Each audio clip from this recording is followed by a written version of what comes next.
નમસ્કાર, આપ જોઈ રહ્યા છો TV13 ગુજરાતી અને મધ્યાહન સમાચાર સાથે હું છું લવલીન. બુલેટિનની શરૂઆત મહત્વના સમાચારોની સાથે કરીશું.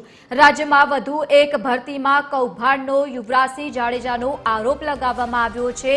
જેટકો કંપનીની પ્લાન એટેન્ડની ભરતીમાં કૌભાંડનો આરોપ લગાવવામાં આવ્યો છે. સરકારની મંજૂરી લીધા વગર જ ભરતી કર્યાનો યુવરાજસિંહનો આરોપ છે. આક્ષેપ જે રીતે કરવામાં આવ્યા છે, મહત્વનું છે કે ભરતી કરાઈ નહીં તેની કોઈ મંજૂરી લેવાઈ નથી તેવું કહી રહ્યા છે. આ ભરતી 1 વર્ષ પહેલા કરવામાં આવી હતી. મંજૂરી વગર ભરતીનું મેરિટ બહાર પાડવામાં આવ્યું. મેડિકલ વેરિફિકેશન પણ નથી થયું.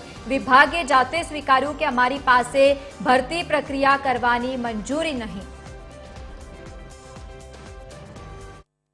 એટલે સુનિયોજિત રીતે કાવતરાના ભાગરૂપે પોતાના લાગતા વળગતા મળતિયાને સેટ કરવા માટે આ ભરતીના તરકટ અને આ ભરતીના નાટક રચવામાં આવે છે.